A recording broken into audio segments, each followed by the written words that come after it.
Oiê, boa noite. Boa noite. O pessoal tá entrando. Boa noite, gente. Oi, Rê. Oi, Oi. Amanda. Oi, Fabrício. Oi, Van. Para quem não esteve hoje, para quem está aqui pela primeira vez, eu sou o Guilherme, eu faço parte da Comissão Pedagógica da MS Flores. Esse é um projetinho que a nossa comissão está fazendo, então vai ser de segunda até quarta-feira, várias lives, às 8 horas, sempre com temas diversificados, né? Hoje a gente vai falar sobre amamentação. Ah, é Ai, ontem foi verdade. tão bonito. Você Ai, ontem foi tão gostou? legal. Gente, eu não dei conta de não assistir as 2 horas, entendeu? Eu falei, não, eu vou assistir só um pouquinho aqui e vou. Que delícia. Muito legal. Que bom. Espero que hoje também seja muito gostoso, que as pessoas gostem da nossa live de hoje também. Ai, eu sou suspeita para falar. É o que eu disse para você hoje mais cedo.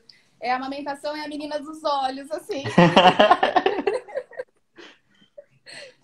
É isso, né? Acho que de apresentação é isso. Então, E para eu quem sou não a tá. Nathalie. Exatamente. O meu nome é Nathalie Tinoco, eu sou terapeuta floral, sou conselheira em amamentação, sou mãe de 2 garotinhos lindos, o Kenzo e o Code, que me fizeram não só mãe, mas também uma pessoa muito melhor. Eu sou terapeuta floral desde 2015, finalzinho de 2015, e conselheira em amamentação desde 2016. E eu literalmente mudei de vida com a maternidade. Então foi a maternidade quem me trouxe a necessidade de ser diferente, a necessidade de ser um ser humano melhor. E aí aparece a terapia floral com a Paty. A Paty foi minha primeira terapeuta floral, foi minha professora de florais, minha orientadora e me impulsionou muito para que eu trabalhasse com amamentação. E é muito louco sobre amamentação, porque eu recebi muita ajuda, né? Durante o meu primeiro processo de amamentação foi doloroso, foi difícil, foi custoso, mas eu não tinha uma outra alternativa. Na minha cabeça não existia outra fonte de alimento que não fosse o peito. Radical Uhum. ou não, era o que eu dava conta, né? E eu tive a ajuda de uma pessoa de longe que me acolheu. E quando eu disse para ela, mas eu não posso pagar, eu não vou aceitar o serviço online porque eu não posso pagar. Ela falou, não, ajuda quem você puder, quando você puder. E aí eu comecei a falar com amigas do grupo de mães e a coisa foi crescendo, foi desenrolando, até que um dia a Paty marcou uma amamentação e falou, olha, aqui está o endereço, vai lá, começa, você vai fazer... Tá, mas o que eu faço? Ué, faz o que você sabe fazer, né? Ensina como você sempre comenta aqui. E eu fui. E ela botou até preço, porque eu não tinha condições eu achava que eu não precisava cobrar por isso. E foi incrível. Foi revolucionário. Às vezes eu vejo mães falando que a maternidade é revolucionária. A maternidade é revolucionária. Então, hoje eu vivo de terapia floral e aconselhamentos em amamentação. E algumas mães ainda dizem que eu sou conselheira materna infantil, mas aí eu acho que é bagagem demais, a gente fica só no aconselhamento e amamentação por enquanto. Oi, Pátia. Oi, Etília. Oi, Ana. Oi, Vânia. Oi, Priscila. Priscila, pessoal da Vida Vida, Jaqueline, Maiara, Márcia. Seja, Bruna. seja todo mundo bem-vindo. Oi, Aí. Nando, tudo bem? Márcia. Então, galera, Então vamos lá. vamos. E aí, então, tudo começou por você mesmo, né? Não Por mim, foi. por mim. Não... Uma das minhas frases, Guilherme, eu não vou permitir que outras mulheres passem pelo que eu passei, sozinha, Uhum. né? Que O, lindo. puer- o puerpério, que é o pós-parto, né? O momento imediato ao pós-parto, ele é um lugar muito estranho de se visitar. E, obrigatoriamente, quem coloca uma criança no mundo vai passar por esse período interessante.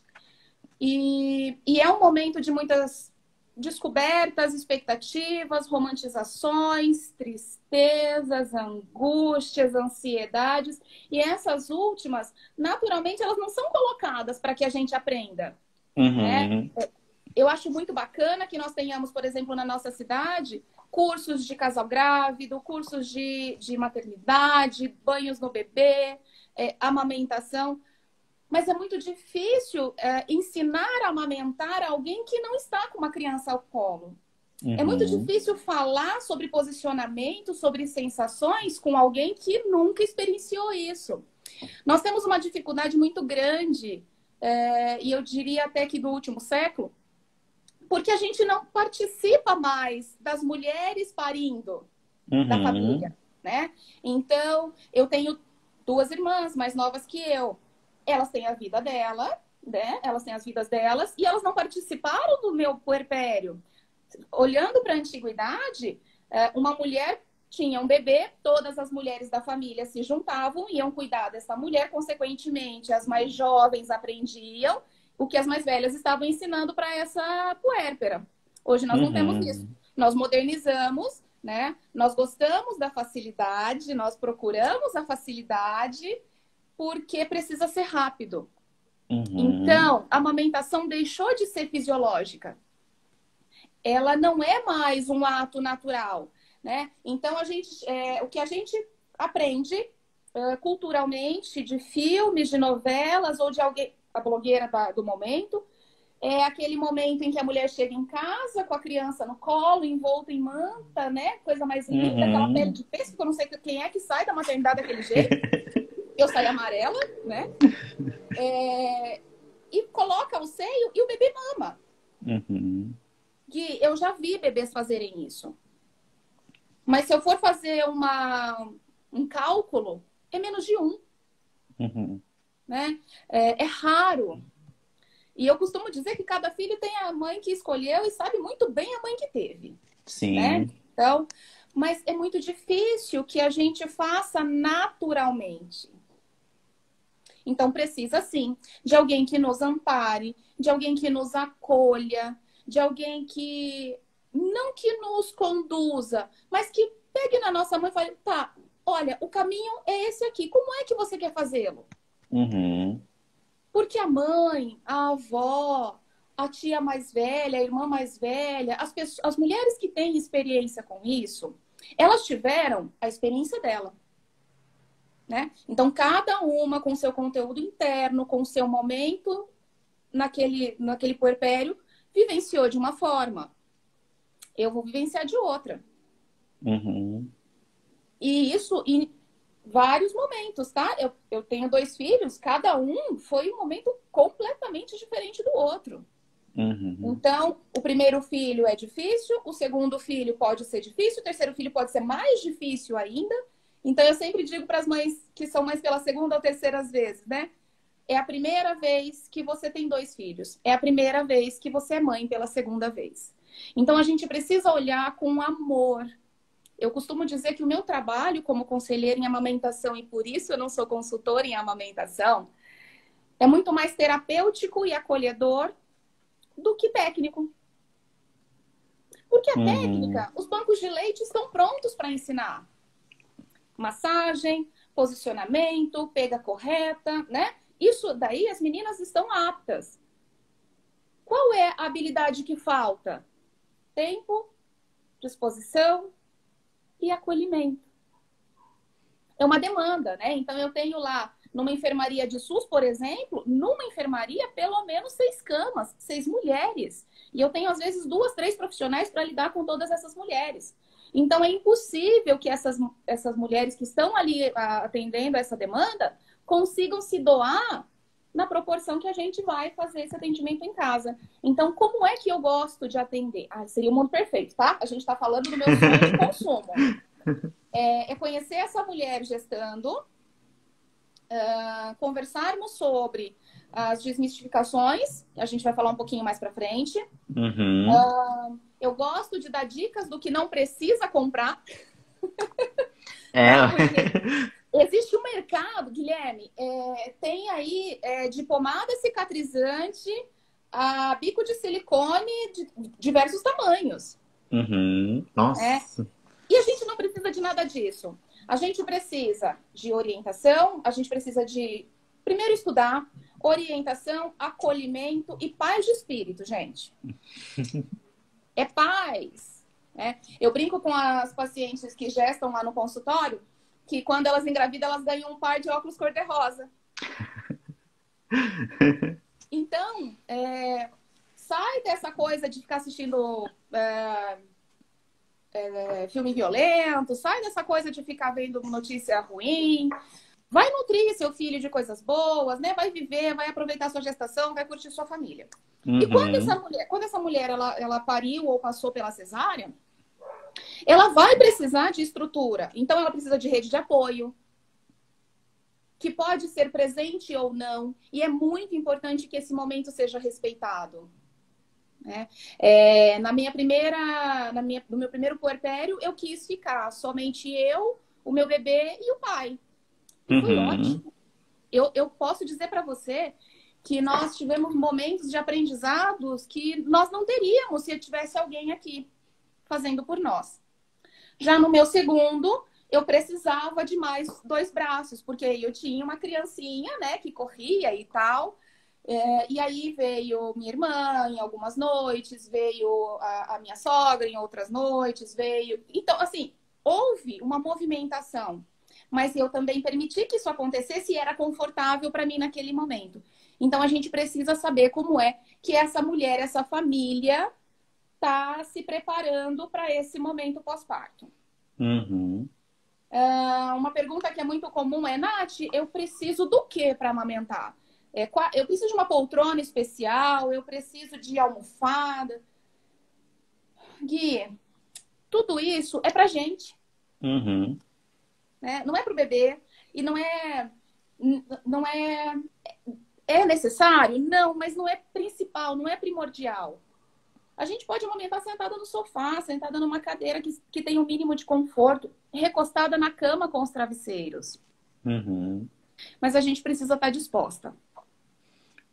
Nath, uma fala que você falou que eu achei muito legal, até acho que por questão das mídias, nós também, né? Isso também está impulsionando muito, que você falou da amamentação natural. Esse movimento do parto natural, da amamentação natural, está voltando a ficar mais forte, né? Está voltando a ter esse contato maior com os ciclos mesmo, com o tempo nosso, né?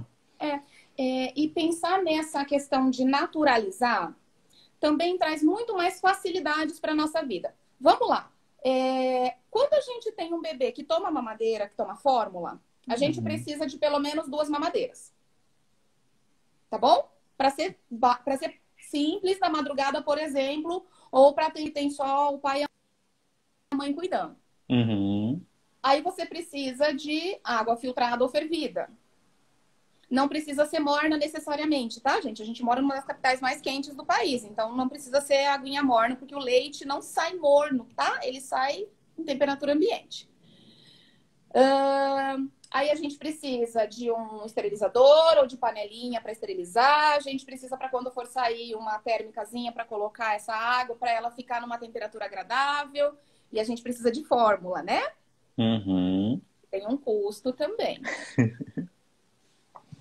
E aí, quando a gente está aleitando exclusivo ao seio, você precisa do peito.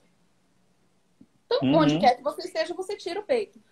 Ai, Nath, você está querendo dizer, então, que quem dá fórmula é mais fácil... você está querendo dizer que é mais fácil dar o peito e que, por isso, as pessoas deveriam só dar leite materno? Não, não é só por isso. Se você quiser, eu fico aqui e rezo um rosário com você de motivos para aleitar. Então, por que é tão importante leite materno? Tá? E talvez eu seja uma das maiores defensoras desse líquido sagrado. Vamos lá.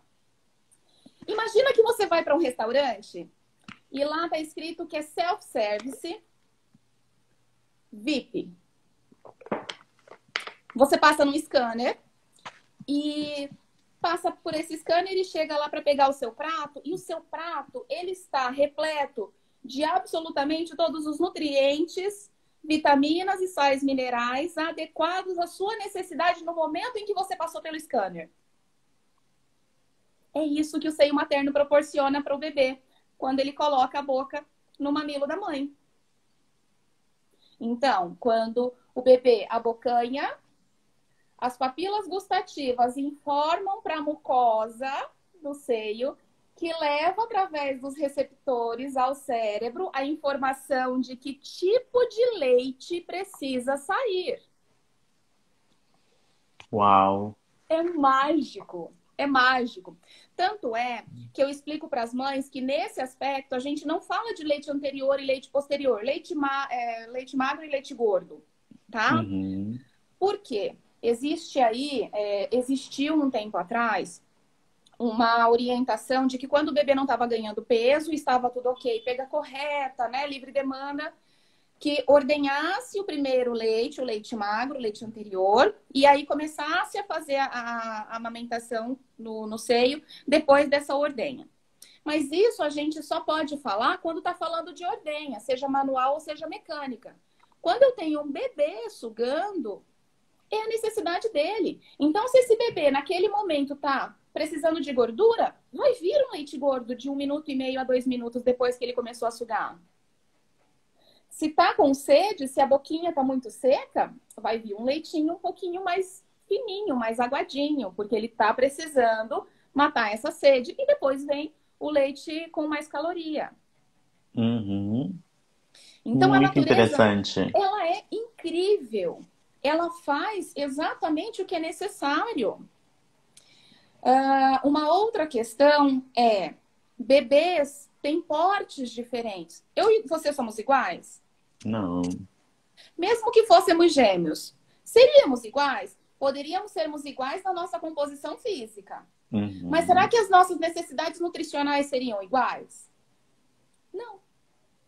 Então, cada ser humano é único, inclusive desde o nascimento. Então, cada um tem um ganho de peso adequado à sua necessidade. E aí, Gui, vem aí uma necessidade do povo ganhar 27 gramas por dia de recém-nascido depois de uma semana. Gui, eu acho que esse é um dos maiores pecados que a gente pode cometer com uma família recém-parida e de primeira viagem. De pressão, né?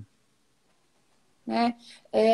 Existem várias métricas a serem analisadas num bebê, não é só a balança, não é só o peso. Então, a gente tem circunferência craniana para ver se esse cérebro está se desenvolvendo, a gente tem a estatura, a gente tem os reflexos desse bebê, a gente Uhum. tem o desenvolvimento motor que ele está tendo. Então, olhar só para o peso na balança é desumano. E aí a gente esquece de olhar para a mulher, que é a fonte de alimentação desse bebê. A gente vai visitar, presta bem atenção, se você já teve amigas ou parentes que estavam recém-paridas, quando a gente chega para visitar, a gente, e aí, tá mamando? Uhum. Todo mundo que está na live, nós temos 19 pessoas mais o Guilherme. Gente, pelo amor de Deus, não façam essa pergunta. Porque a gente não sabe como é que essa mulher está se sentindo nesse aspecto. Sim. A melhor pergunta que a gente pode fazer para uma recém-parida é: como é que você está se sentindo? Como você está? Mesmo quando eu sou chamada e eu sei que o ambiente que eu vou encontrar é caótico, a primeira coisa que eu faço é conversar com a mulher. Eu não vou chegar, colocar neném para mamar, avaliar a mama. Não. Eu primeiro preciso saber como ela tá. Quem é essa mulher? Quais são as expectativas que ela tinha e quais são os momentos que ela tá visitando desde que ela chegou em casa. Uhum. O que tá vendido pra gente é de que é fácil, né? Está naturalizando, né? A gente está voltando para o natural, tendo as doulas atuando. Graças a Deus, eu acho que eu não teria parido nenhum dos 2 meninos se não fosse a minha doula. Tá? É importantíssimo ter uma doula num parto. Só que a gente se prepara tanto para o parto e esquece de pensar que depois vai ter um neném no colo. Uhum. Um neném que chora, um neném que não fala a nossa língua, que não se tocou, que nasceu ainda. Gente, bebês choram. Quem não tem filho e tá aí, bebês choram. Eu sempre faço esse exercício com os pais, os avós ou a rede de apoio da mulher, tá? Eu peço para eles fecharem os olhos e acordarem. Então, eles acordaram e acordaram num lugar e eles estão sem roupa, deitados numa posição que eles não conseguem se mexer, ouvindo um dialeto que eles não compreendem, tentando falar e não podendo se comunicar. E a única função que está ativa é o choro. E eles só querem sair da posição que estão. Não tem nada mais de errado. Eles só querem se movimentar. Então chora. A gente vem de uma criação de que o choro é um problema. Alguém chorou, está triste, está chateado, está com algum problema. A gente não olha para o choro como uma forma de comunicação. Gente, chorar é tão bom. Chorar é libertador. Né? Eu, como boa capricorniana, tive dificuldade de chorar a minha vida inteira. Dificuldades absurdas. E aí eu cresci e comecei a chorar.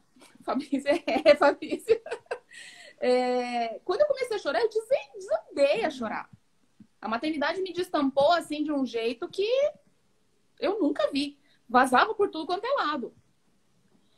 Mas eu olhei para esse choro como derrota, como fraqueza. E aí eu não tinha muita habilidade de lidar com o choro do bebê. Eu levei, eu acho que uns 10, 15 dias para entender. Só que o meu processo foi só. Eu não tive ninguém que virasse para mim e falasse, calma, tá tudo bem. Ele tá chorando só porque ele quer o colo. Foi você que começou a traduzir os choros, Fui eu que comecei a traduzir. Porque eu parti do princípio exatamente de que ele não sabia o que era isso que estava acontecendo aqui fora. E eu sempre tenho essa conversa com os bebês. Gente, bebê entende tudo que a gente fala, tá? Escuta a mãe desde a barriga. Consegue reconhecer a voz do pai desde a barriga. Portanto, falem com os bebês. Olhem para esses bebês como seres humanos. São miniaturas, mas são seres humanos. Eles não compreendem intelectualmente, esse cérebro não funciona como o nosso, não constrói como o nosso, mas vai compreender o som da voz, vai entender a estabilidade. E uma coisa que é importante, tudo que a mãe sente, esse bebê no colo sente também. Mari, deixa eu te perguntar então, que você estava começando a falar. Então, como que é a sua consulta? Como que é a sua anamnese? Como que você vai, qual é o seu olhar para, porque você vai olhar para a mãe, né? No Eu vou primeiro olhar para a caso. mãe. A primeira coisa é olhar para a mãe. Gui, de 10 mulheres, uma tem reais problemas de amamentação. Tá bom? Eu preciso saber qual é a expectativa dela. Portanto, tem mulheres que acham que colocou, sentou, o neném tem que abrir a boca e sugar sozinho e fazer aquela boquinha de peixinho maravilhosa que é a pega correta. E não é. Né? Às vezes, esse bebê nasceu antes de ser a termo, nasceu antes das 38 semanas, ele ainda não tem reflexo de sucção. Às vezes, esse bebê nasceu imaturo, né? Não prematuro, mas imaturo no que tange essa oralidade. Então, ele vai ter dificuldade em sugar. Então, eu preciso entender qual é o contexto, qual é o plano geral. Feito isso, eu já estou sentindo como é que está o ambiente, eu já vou dando uma olhada em volta, quem é que está ali, como é que ela reage às pessoas que estão ao nosso redor. Tem muito de feeling aí, tá? É muita energia mesmo. Eu sou persona non grata em algumas famílias em Campo Grande. Porque eu já cheguei no meio de churrascos, né? De festas para receber o bebê. Juntei mãe e bebê que estavam lá largados num canto e levei para o quarto, porque ali não era lugar. Essa mulher precisa de recolhimento, essa mulher precisa de paz, de tranquilidade, não de uma festa, né? Fumaça e colocar o peito que tá dolorido às vezes, ou a dificuldade dela em público. Então, eu faço toda essa análise de ambiente e aí eu vou avaliar a mama. Porque são várias as necessidades, né? Raramente eu chego na maternidade para a primeira mamada. Porque é isso que eu estava falando de mundo perfeito. O mundo perfeito era eu chegar na maternidade. Então, assim, entrou em trabalho de parto, me liga, ó, começou meu trabalho de parto. Alguém da família ou a doula nasceu, foi pro quarto. Foi pro quarto, não fez a hora de ouro, porque assim, nasceu o bebê, a Organização Mundial da Saúde, a OMS, ela orienta que seja feito o contato pele a pele e a tentativa de amamentação na primeira hora de vida do recém-nascido. Uhum. Isso é a hora de ouro. Para que haja esse reconhecimento de mãe e filho, tá? Se isso não foi feito, em Campo Grande, a maioria dos pediatras e dos obstetras que são humanizados, eles estão trabalhando nessa linha. Ainda temos profissionais que não fazem isso, tá? Então, não mamou na primeira hora, não, né? Então foi direto para o quarto. Seria o ideal que eu chegasse lá nesse momento. Seja para pós-parto normal, seja para cesárea. E cesárea tem um detalhe. Na cesárea, a mulher ela não pode se levantar, então ela fica em decúbito dorsal, ela fica de barriga para cima por 6 horas no mínimo. Uhum. Ela não pode erguer a cabeça. E aí é que o bicho Nossa. pega. Às vezes ela tá só com o marido, às vezes ela tá com a mãe. Mas essas pessoas, se não tiverem tido orientação ou se não tiverem a experiência, só vão colocar o neném ali com a boca virada pro seio e vai deixar mamar. Uhum. E aí, se é um bebê que tem uma gana, que suga com habilidade, mas que suga só o mamilo, vai machucar. E aí, se eu chego um pouquinho depois, já tem fissura, já tem dor, já tem desespero, já tem a vontade de parar, porque isso vai doer. Quantas vezes eu cheguei em alguma casa e a instabilidade emocional da mãe estava tão grande, mas tão grande, que quando o neném chorava, ela chorava junto. Nossa. Porque ela sabia que ia doer, Uhum. entendeu? Então, calma, respira. Eu sei que dói. É a primeira coisa que eu falo para elas. Eu sei o que você está sentindo. E aí eu faço a palpação da mama, porque se eu chego no momento em que não fez a pojadura, não desceu o leite propriamente dito, porque o bebê nasce, desculpa, primeiro vem o colostro. E esse colostro, ele pode ficar até 7 dias, de 5 a 7 dias.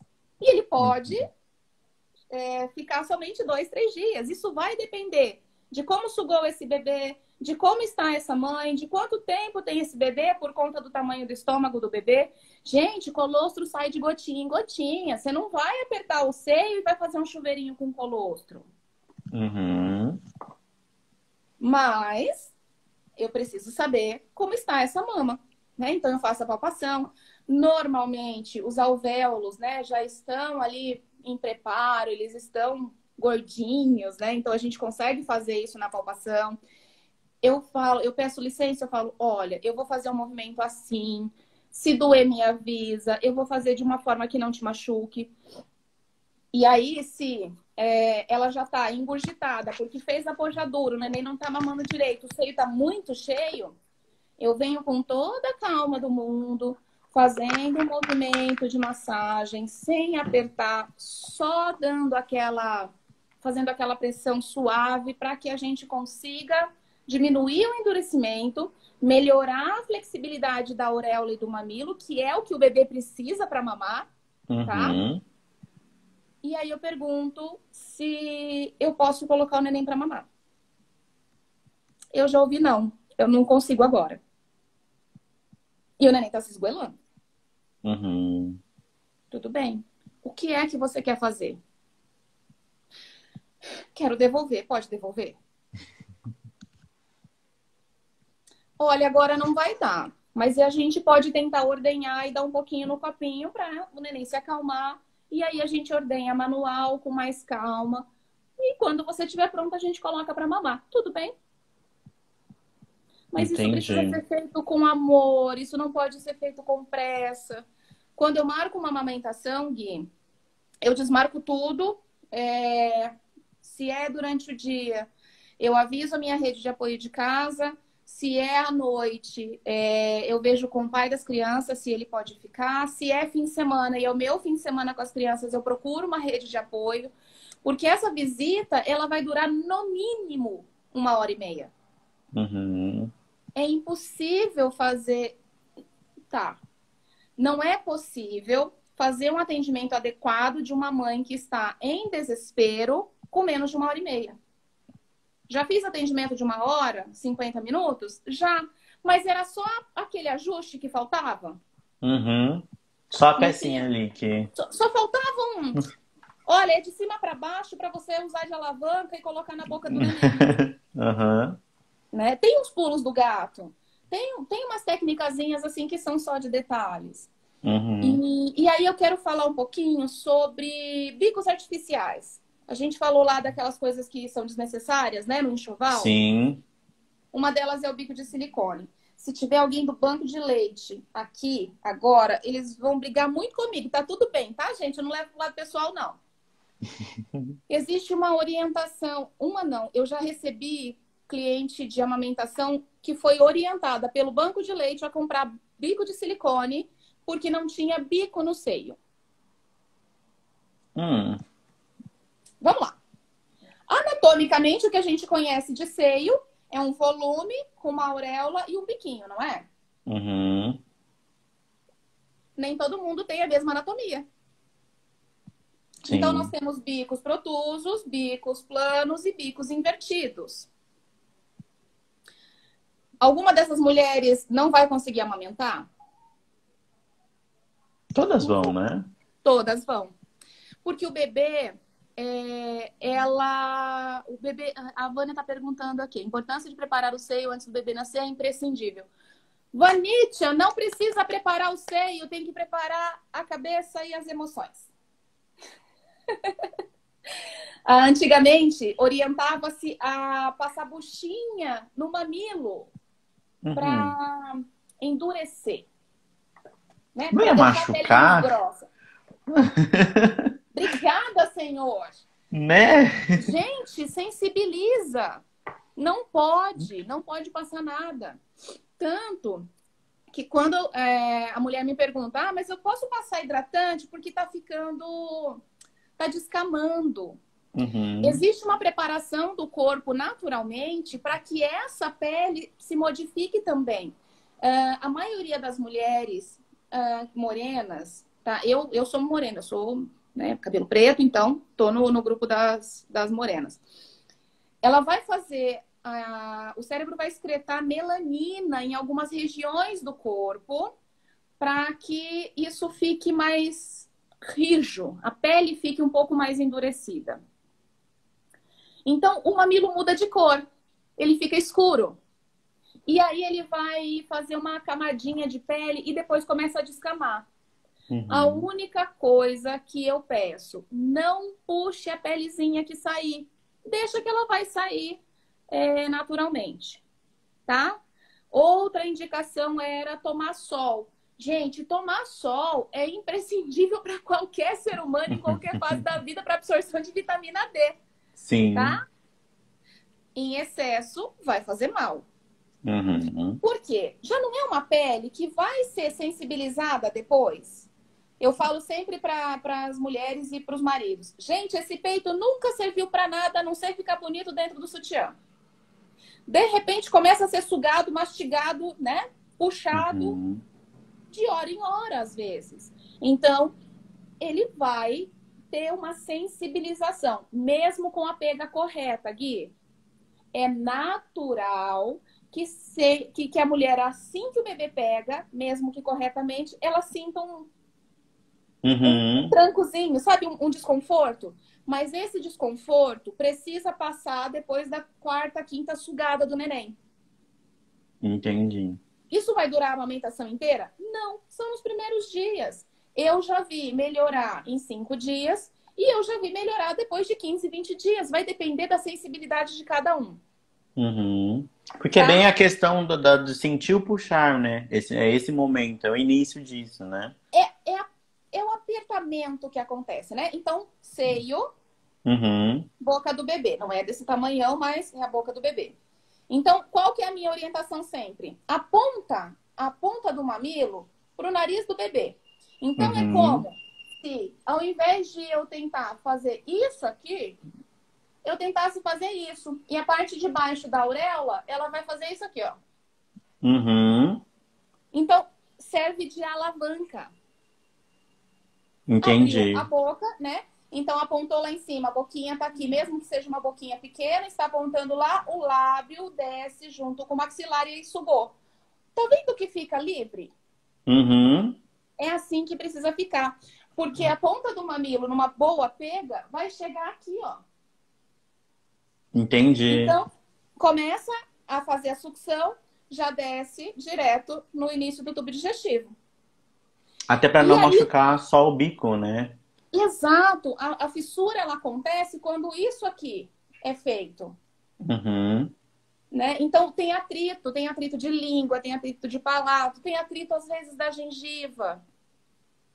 Então isso vai fazer um assado, vai ficar e a tendência é de assado começar a sangrar e fazer a fissura de abrir, Uhum.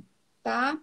E aí por que é que às vezes existe essa orientação do bico de silicone para quem tem bico plano? E alguém aqui perguntou isso, olha lá, Kate.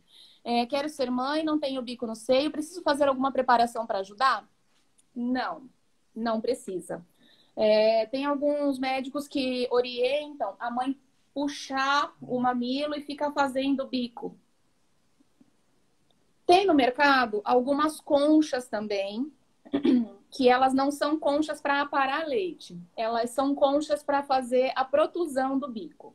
Uhum. Na minha primeira gestação, eu usei essa concha. A única coisa que resolveu foi que eu fiz fungo antes de eu ter neném. Nossa. Olha o perigo. Sim. E por que fez fungo, tá? Eu vou explicar porque assim a gente precisa entender quais são os caminhos. Eu saía para trabalhar às 7 horas da manhã, eu entrava no trabalho às 7 horas da manhã e eu só saía às 7 da noite. Então eu passava o dia com ela, eu não tirava. Não existe uma Uhum. orientação. Talvez, Guilherme, só talvez, eu não vou saber disso porque eu não oriento e não vou usar isso nunca mais na minha vida. Se eu tivesse tirado no meio do dia, lavado, higienizado a mama e colocado de novo, talvez isso não tivesse acontecido. Mas Uhum. eu usei por. Eu não chegou a uma semana. Não chegou nem a isso. É, fez, né? Medicou, cuidou, passou, graças a Deus. Mas não tem necessidade de fazer nenhum preparo.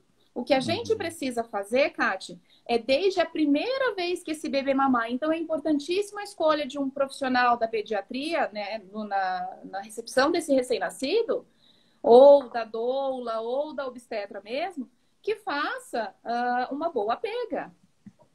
Porque o cérebro não está em formação, né? Nasceu ali um cérebro que só está reagindo é, no reptiliano, ele só está reagindo mesmo, ele não faz construção nenhuma. Aprendeu, vai ficar repetindo aquilo que aprendeu. Então, se aprendeu errado, vai repetir errado. Uhum. Então, quanto antes a gente faz esse aprendizado correto, o bico naturalmente se forma. Não Pela, precisa, pelo natural mesmo, né? pelo Espontâneo natural, mesmo. inclusive pelo formato da boca do bebê. Gui, eu atendi uma cliente uns anos atrás que de mamilo ela tinha 6 centímetros, 5 para 6 centímetros. Uhum.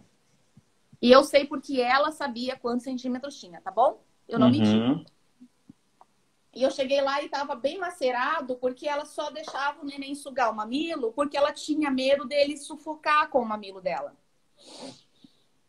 Vamos lá. Muito curiosa que sou.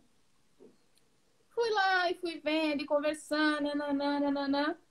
Eu abri a boquinha dele. Eu sempre dou uma olhadinha no freio, né? Na linguinha embaixo, para ver se essa linguinha ela faz o movimento de vir e sugar. Porque quem mama, quem ordenha o seio materno é a língua, não são os lábios. E aí eu vi que a boquinha dele, quando ele bocejou, era funda. Uhum. Gente, cada bebê é feito anatomicamente para a mãe. Eu ensino para o posicionamento do neném no colo da mãe.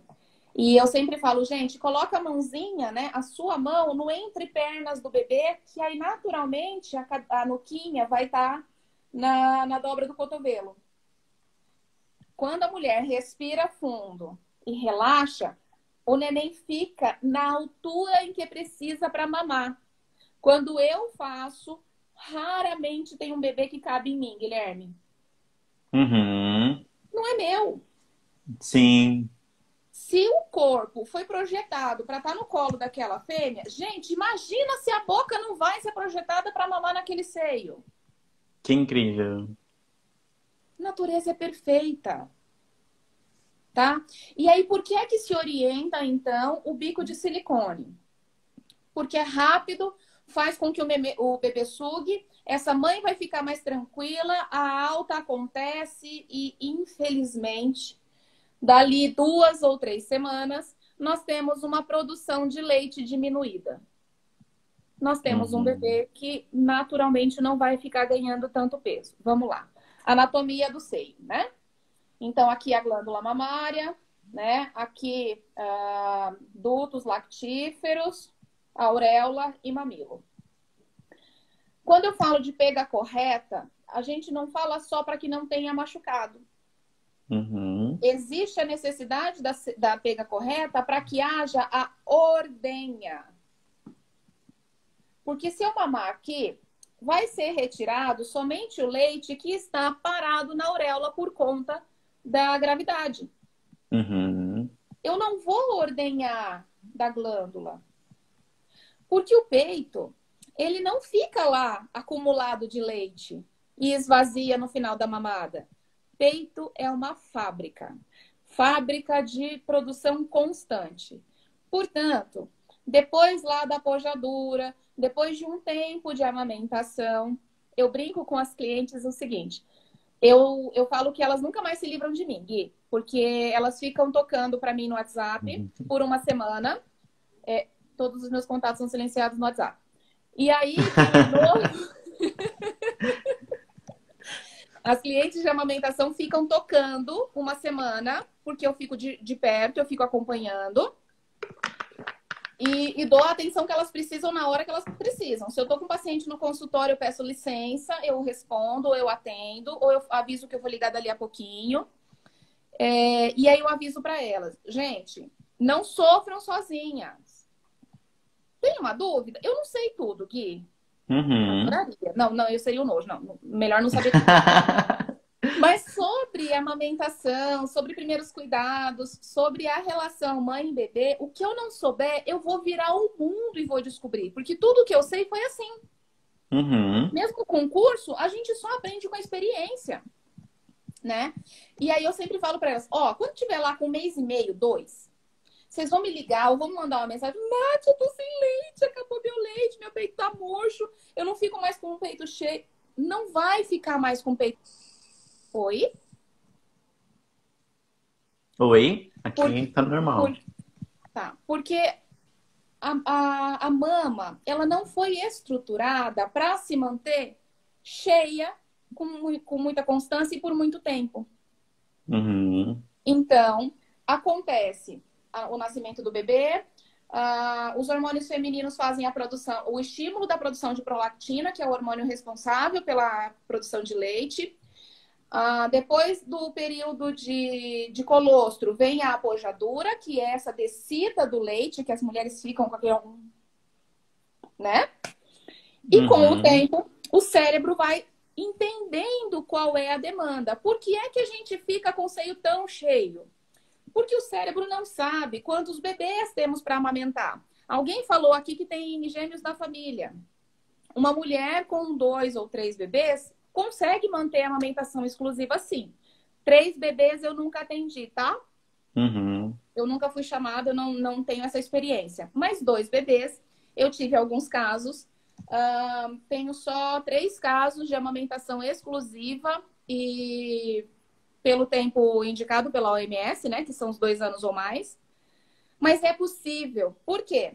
O cérebro manda leite, porque temos 2 mamas, então manda para as 2 mamas um absurdo de leite, porque a gente tem que manter a sobrevivência da prole. Uhum. Com a livre demanda, que é amamentar quando o bebê solicita. Quando que o neném solicita se ele não sabe falar? Primeiro, ele se mexe. Ele acorda. Segundo, ele começa a procurar. E todo mundo que tem bebê, ou já acompanha o bebê recém-nascido, percebe uma coisa. Sempre que tem alguma coisa nessa região do bebê, ele faz assim, ó. Mesmo que não tenha fome, tá? Uhum. Mesmo que não tenha fome. Quando ele tem fome, ele vai fazer assim e vai sugar.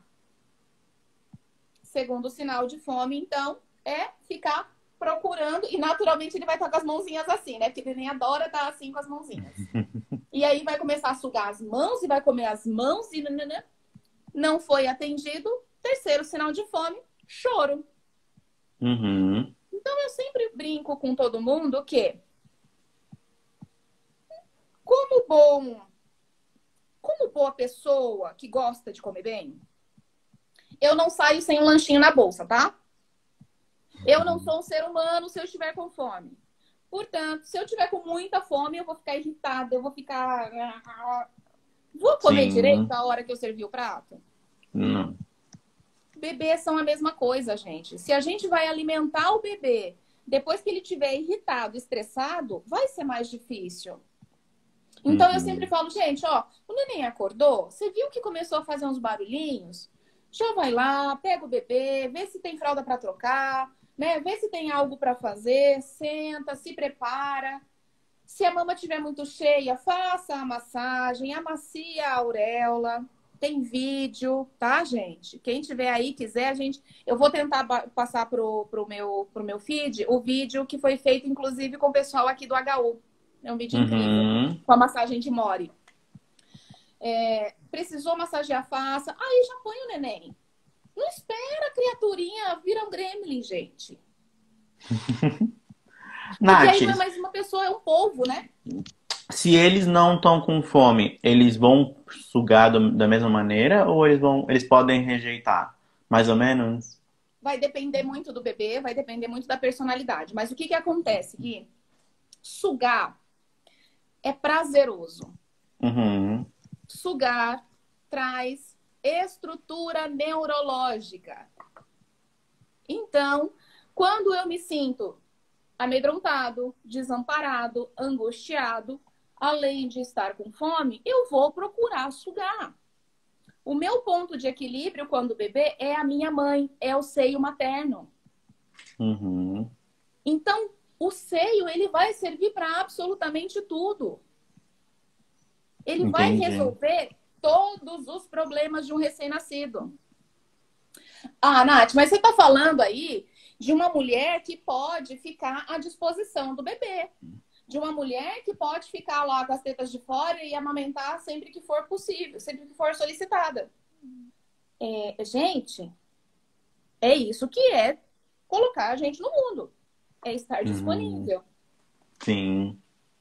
Então, pelo amor de Deus, antes de engravidar, pensem se vocês têm essa disponibilidade. Já tem esse planejamento, né? Tem que ter. Né? Eu tô falando aqui, eu tive um segundo filho, e aí eu já tinha o primeiro, eu estruturei uma rede de apoio para que eu pudesse atender a demanda dos dois e pudesse amamentar o menor. Uhum. É Nath, necessário. Nath, só deixa eu avisar o pessoal da live. A gente tá com 52 minutos já. A live ela fica Meu aberta por Deus. 1 hora, por 1 hora só. Então o que que vai acontecer? Daqui a pouco, daqui a 8 minutos a live fecha automaticamente. Não se desesperem. Quem tá assistindo a gente, eu vou gravar essa live, eu vou abrir uma segunda live e a gente volta a conversar. O papo não Tá. acabou, a live vai continuar. Ninguém se desespera, tá? Daqui a pouco a gente volta. Mas então, Paty, Paty, ó.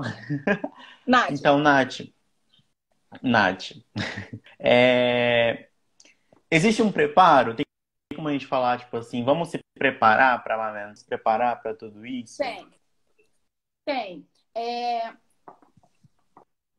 tenha bons profissionais acompanhando a sua gestação.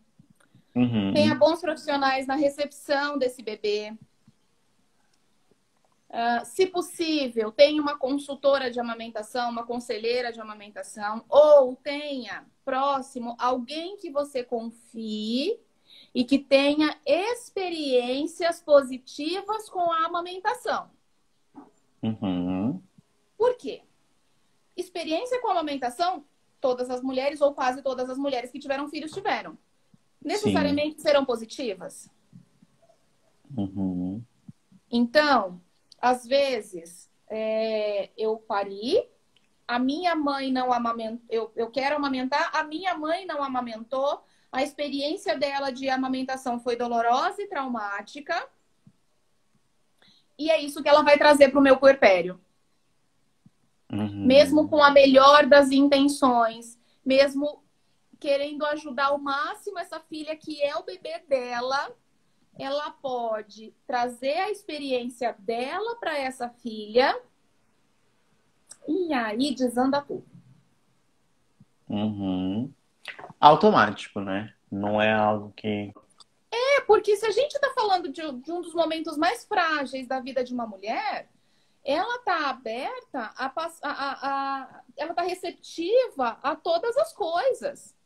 Uhum, Então, uma fala pode ser muito dolorosa.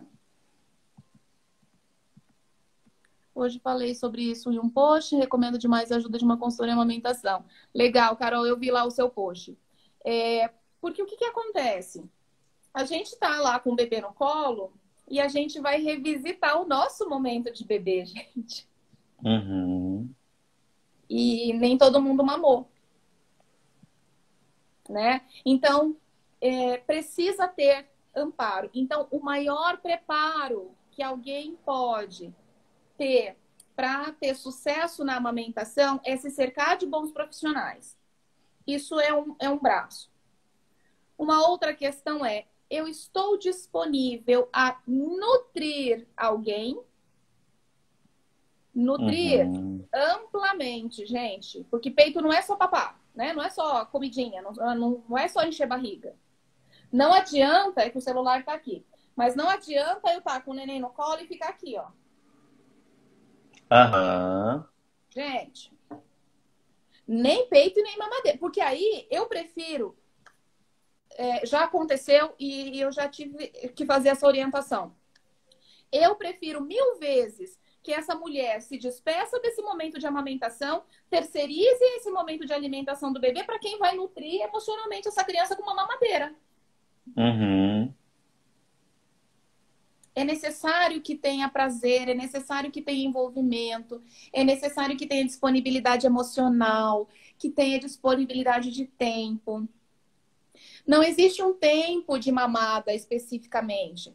Vai depender de como o bebê suga, vai depender de quanto leite está vindo. Tem vários fatores, tá? Eu já vi Uhum. neném bom de sugada mamar em 9 minutos, né? De soltar o seio da mãe, aquela cara de, nossa, bateu barato. Então, e já vi bebês que têm tanta necessidade de sucção ficarem 20, 30, 40 minutos direto no seio da mãe. Isso vai depender muito de várias questões, inclusive as emocionais.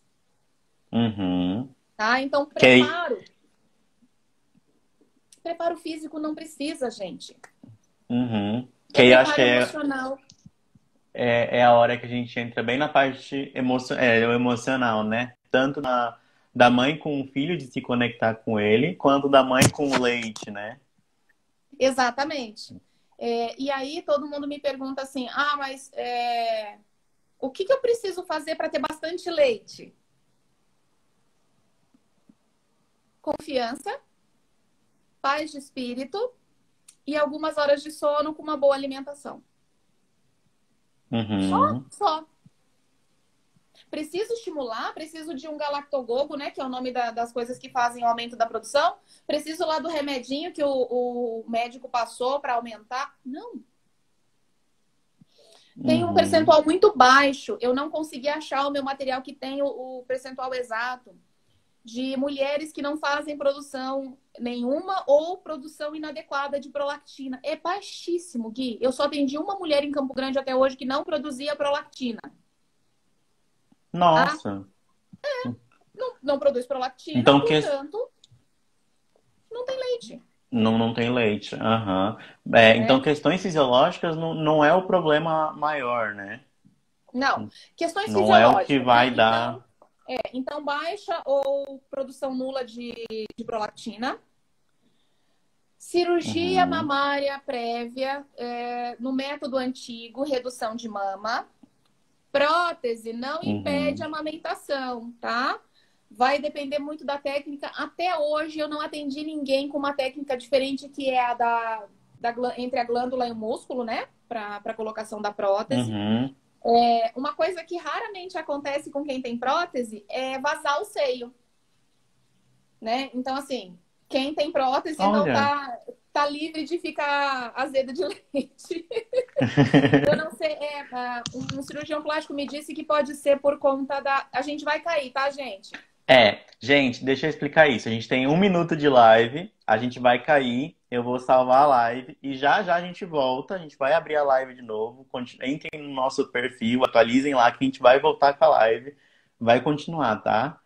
É normal, o Insta deixa fazer só 1 hora de live, então a gente vai voltar daqui a pouco. Tô vendo que tem gente entrando justo agora que vai acabar essa live, essa parte aqui, vai Volta acabar daqui a só. pouco que a gente vai estar aqui.